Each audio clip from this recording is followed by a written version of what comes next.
Acompáñanos en esta aventura de historias, libros y arte. Literarte.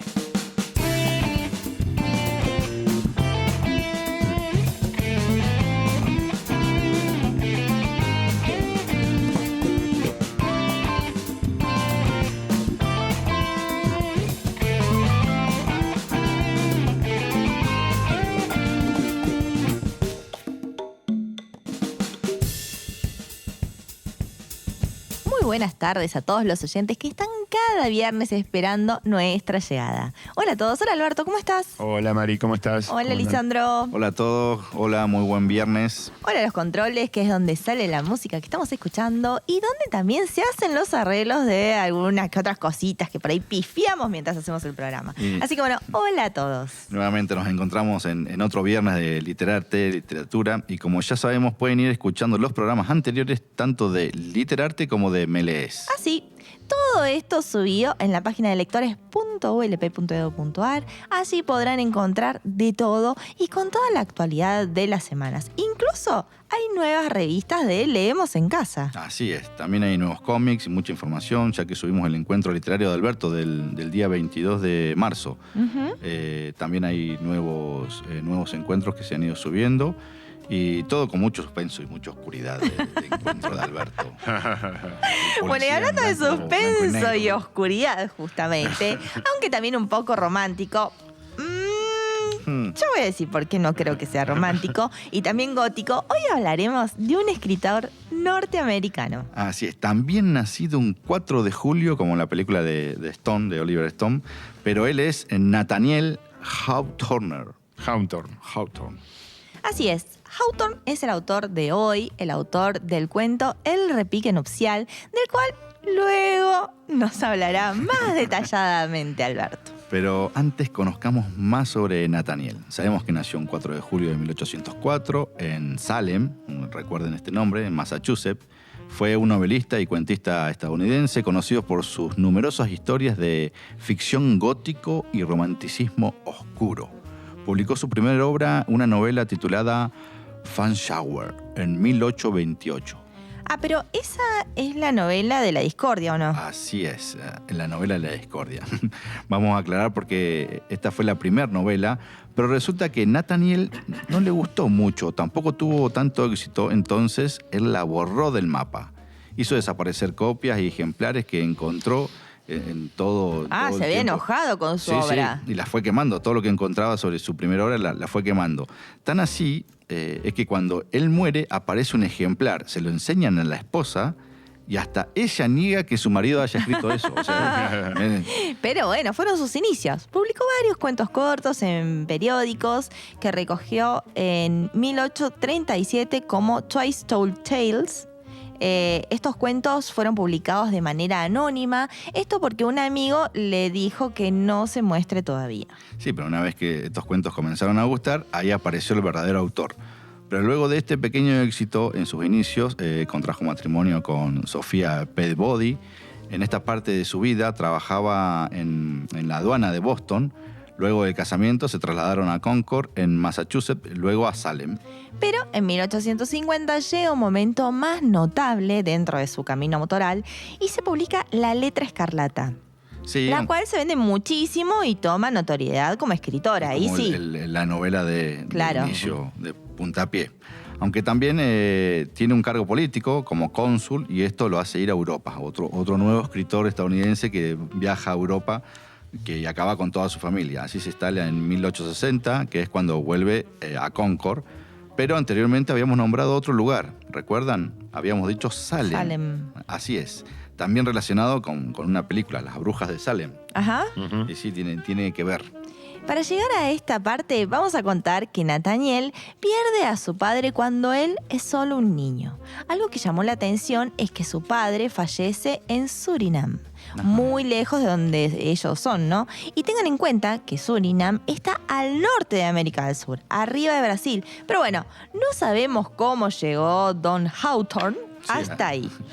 Lo que sí sabemos es que esto le afectó bastante a Nathaniel, lo cual su vida desde la niñez se volvió compleja y al mismo tiempo fascinante, particularmente debido a su pasión por la literatura, la cercanía con el puritanismo, Dicha cercanía con este puritanismo surge a partir de sus antepasados. Su tatarabuelo, William Hawthorne, fue uno de los primeros colonos en establecerse en Salem. Ajá, y no solo eso. Ahí va no llegando solo eso. Salem. Los antepasados incluyen a John Hawthorne.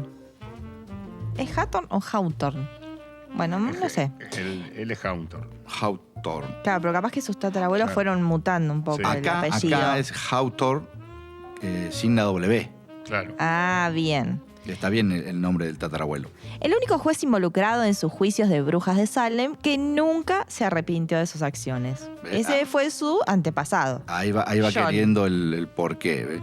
Los juicios por las brujas de Salem fue una serie de audiencias locales, posteriormente seguidas por procesos judiciales formales. O sea, lo de la película fue cierto. Fue real.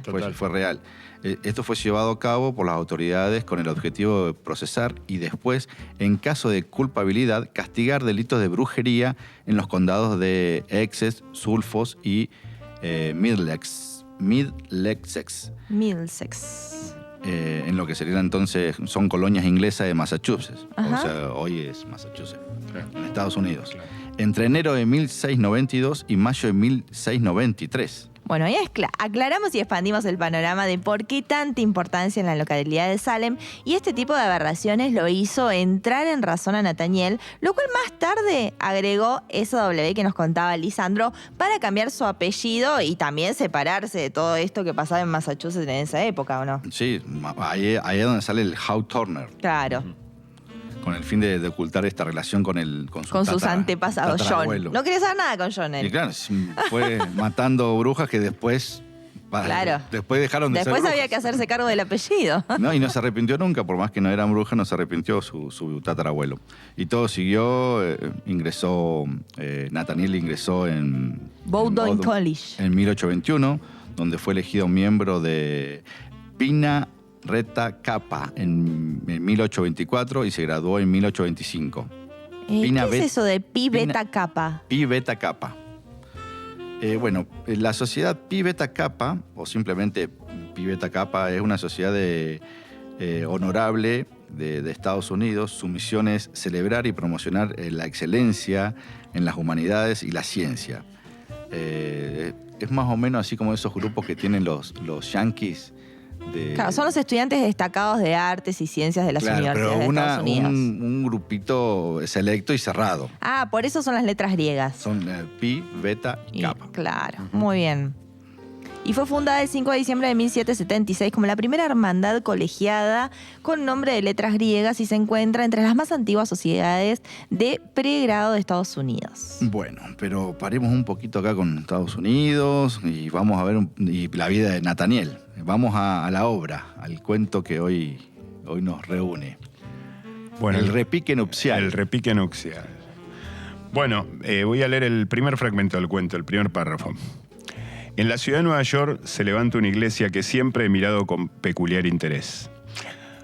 Por efecto de un matrimonio que fue consagrado en ella en circunstancias muy singulares, durante la infancia de mi abuela. Quiso la casualidad que esta venerable dama fuera testigo de la escena y a partir de entonces la convirtió en su historia favorita. Mis conocimientos de anticuario no me bastan para saber si el edificio que ahora se yergue en el mismo solar es idéntico a aquel al que se refería mi abuela. Y quizá tampoco valdría la pena que yo me desengañase de un grato error leyendo la fecha de su construcción en la placa colocada sobre la puerta. Se trata de una iglesia majestuosa, rodeada por un prado maravillosamente verde, dentro del cual se ven urnas, pilares, obeliscos y otros monumentos de mármol, que son tributo del afecto personal o mausoleos más espléndidos para albergar el polvo de la historia. El espectador atribuiría de muy buen grado un interés legendario a este lugar, pese a que el bullicio de la ciudad fluye al pie de su torre.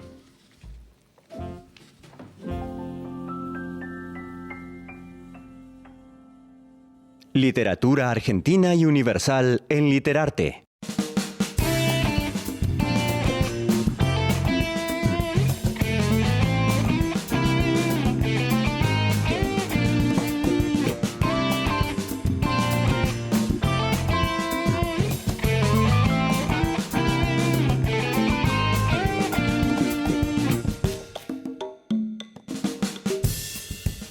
Las caricias son tan necesarias para la vida de los sentimientos como las hojas para los árboles. Sin ellas, el amor muere por la raíz. Una de las tantas frases que nos ha regalado a lo largo de su carrera el gran Nathaniel. Y ya estamos en el segundo bloque donde vamos a ir desarmando un poco el cuento, el repique nupcial.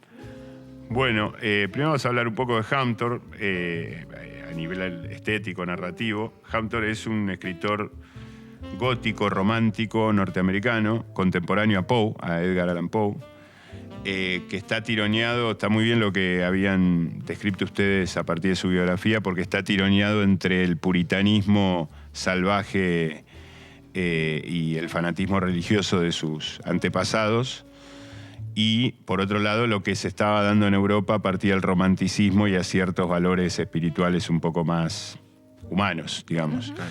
Y creo que la crueldad, sobre todo lo oscuro, en este caso puntual lo mortuorio, está relacionado con esa tirantez, ¿no? Con ese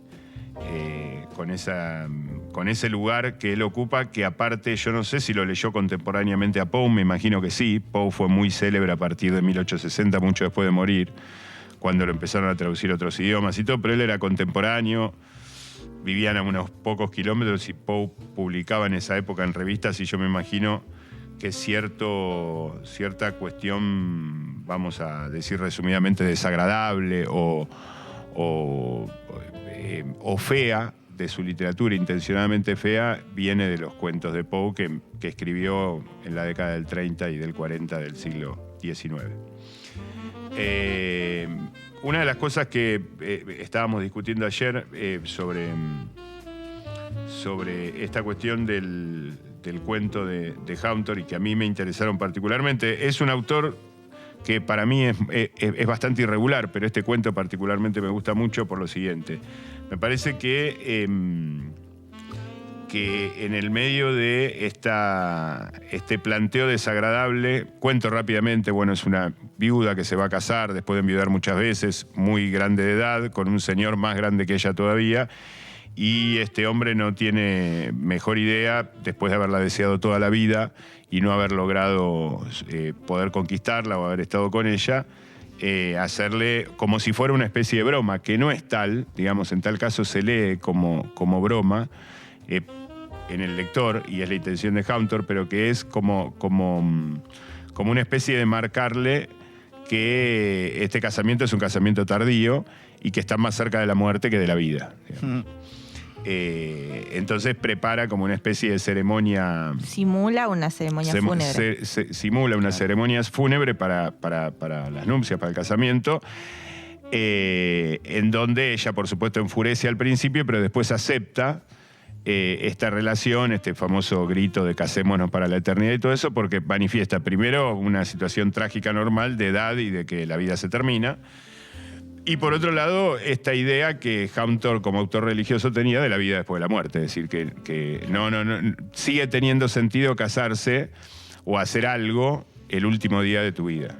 Eso me parece que discutíamos ayer si era esperanzador o no era esperanzador. A mí me parece que en medio de lo desagradable del hecho, lo inesperado del hecho y hasta lo morboso, en un punto es esperanzador.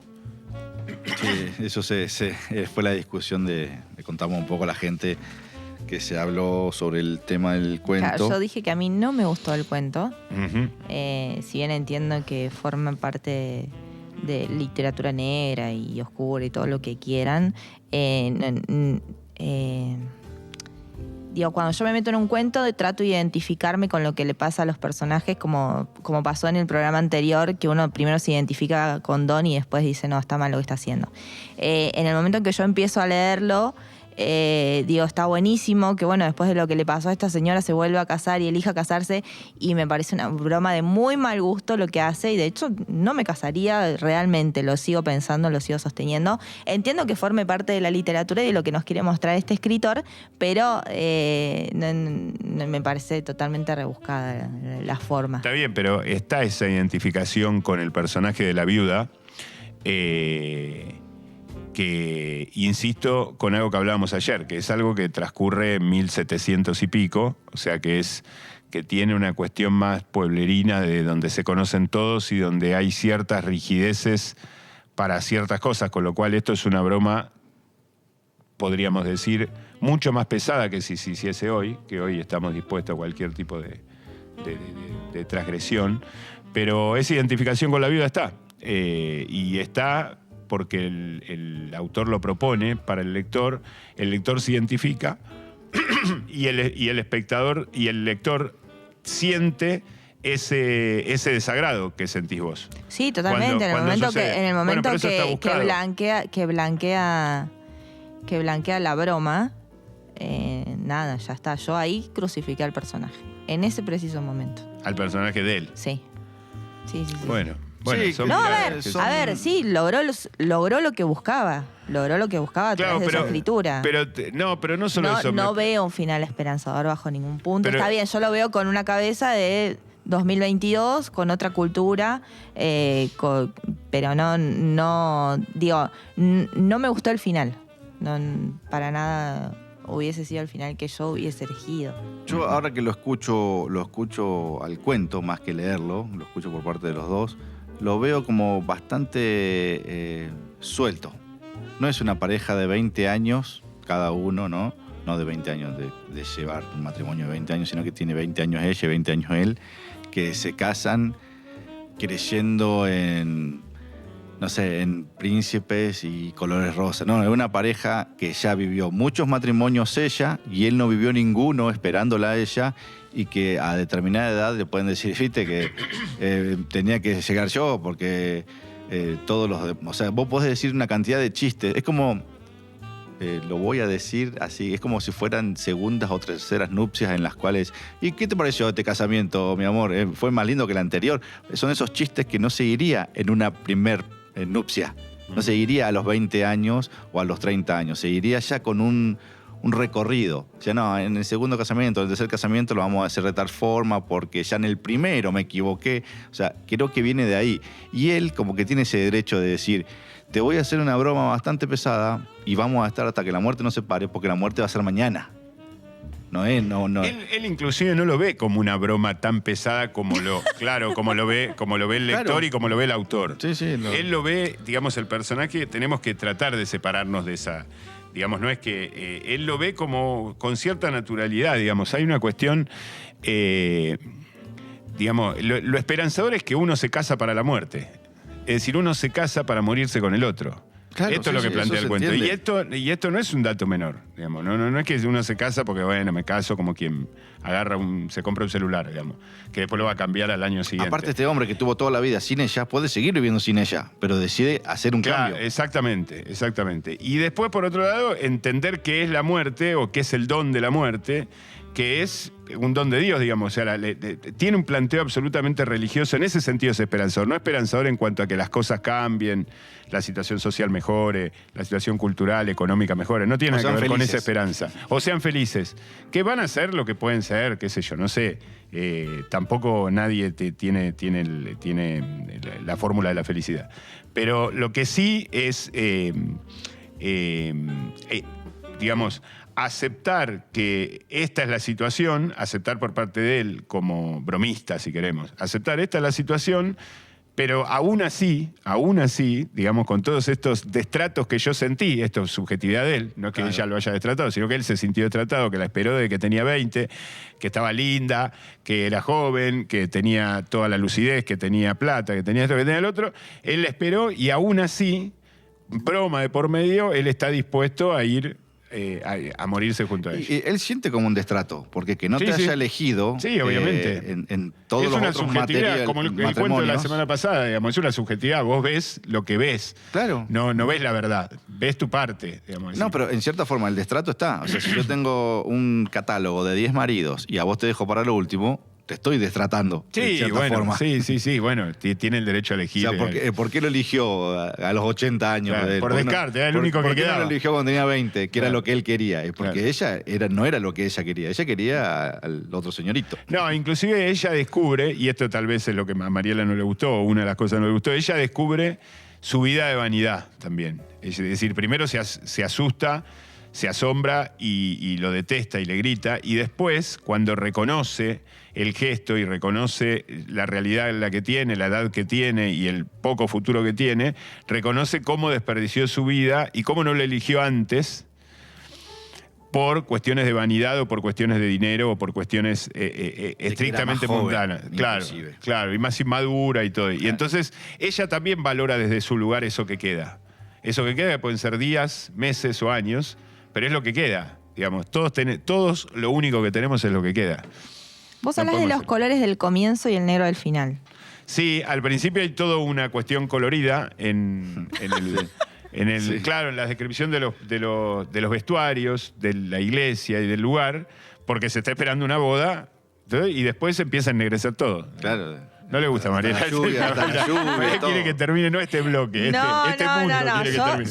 Yo invito a todas las personas que están ahí del otro lado a que lo lean realmente y que después nos hagan los comentarios. Que le den la razón a Mariela. No que me den la razón, pero sí me encantaría saber qué le pasó al resto del público. Bueno, porque una cosa es uno tener un cuento que le gusta y que está buenísimo que le guste y que lo analiza en función del escritor y de la época, y otra es ver que hay otras, digamos, va a haber tantas miradas como lectores allá. Sí, esa es la realidad. Eso sí, y creo que no debo haber sido la única que le pasa esto puntualmente con esta situación.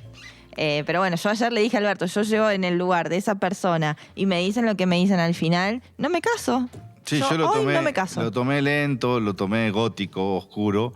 No lo tomé realista, así como dice Mariela, porque no me pareció un cuento. No, está desplazado. En esto sí, en esto hay que tener cuidado, digamos. No solamente que transcurre en 1750, supongamos, sino que está contado en clave gótica oscura, romántica de romanticismo, no de romántico, ¿no?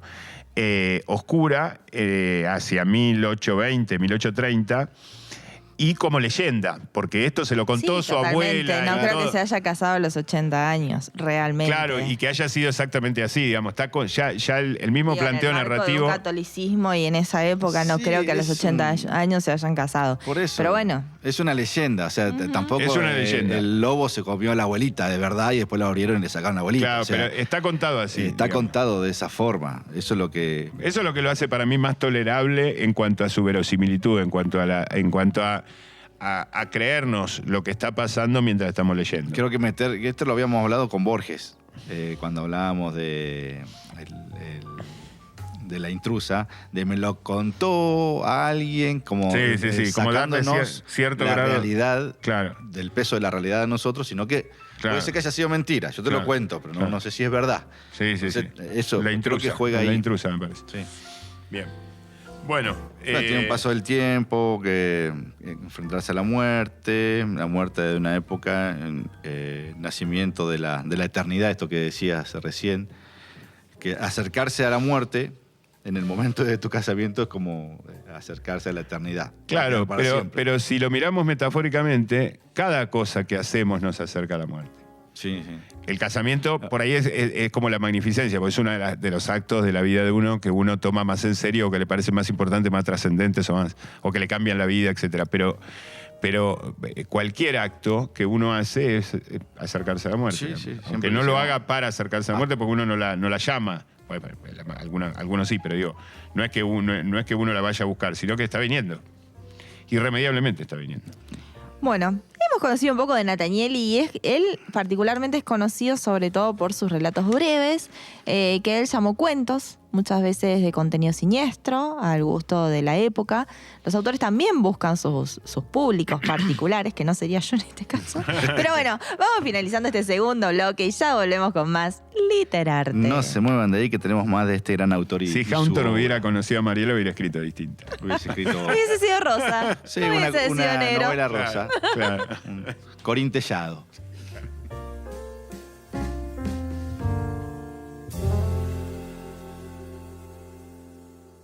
Policial, fantástico, historia, amor y desamor en Literarte.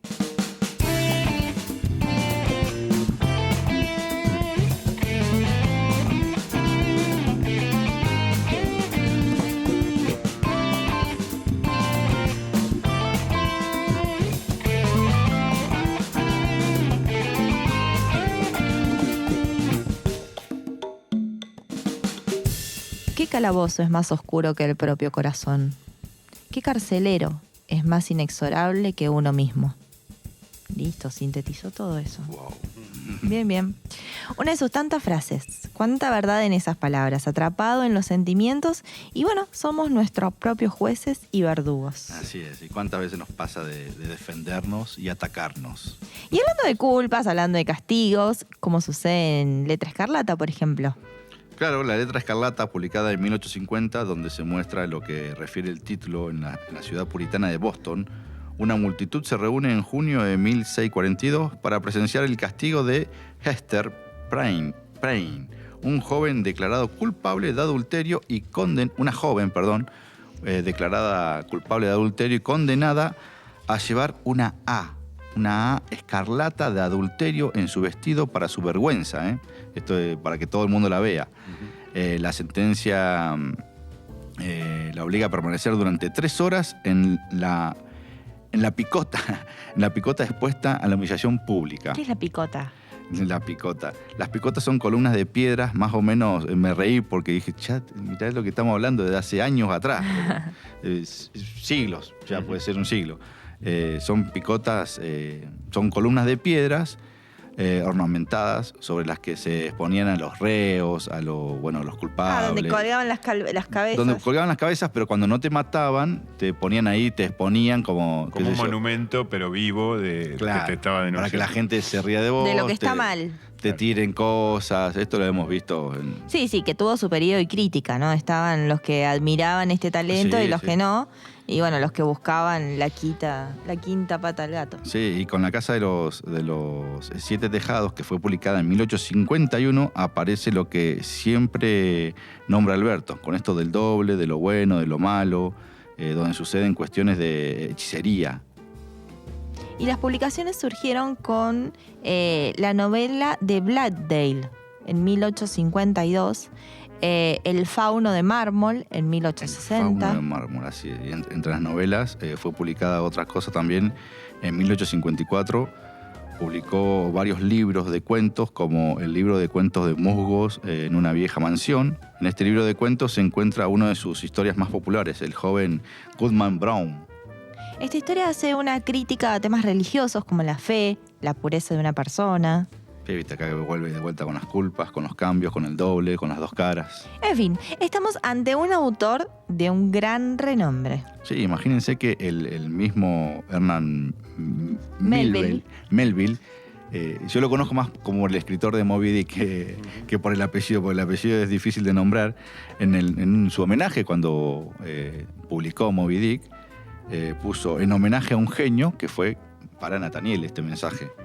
Un hombre que construyó desde sus principios, aunque no quiso hacerse cargo de su primera autoría, como ya vimos en un principio, que hasta su propia mujer lo negaba. Pero bueno, desde sus inicios creó una obra de arte. Así es, tanto que John Knell, el escritor, crítico, editor, conferencista y activista estadounidense, tenía un diario. Bueno, acá en este periódico de aquella época, este hombre era considerado excéntrico, influyente, lo que sería un influyente ahora con las redes sociales. Un influencer. Un influencer con las redes sociales. John era en aquel momento con su periódico. Y pronunció discursos y publicó ensayos, novelas, poemas, cuentos de la década de 1810 y 1870, en los que fue Estados Unidos y Gran Bretaña. Y este hombre, John, en su periódico, publicó el primer elogio sustancial a Nathaniel. O sea que en diciembre publicó en su diario diciendo en 1828 que el autor de Fan Shower tiene una buena perspectiva de éxito futuro. O sea, ya había alguien que lo reconocía. No existía la crítica literaria todavía. Claro. Y bueno, de a poco este hombre fue dejando y dejó grandes huellas, que aún perduran y que hoy, en Literarte, quisimos traer al pie de la página. Bueno, dejar la reseña para que sigan conociendo más a Nathaniel Hawthorne y su legado. Ahora nos vamos despidiendo de este programa Cine y antes les avisamos que los esperamos el próximo viernes a las 17 horas. Chao amigos, hasta el próximo viernes. Chao. Chao a todos, hasta el viernes.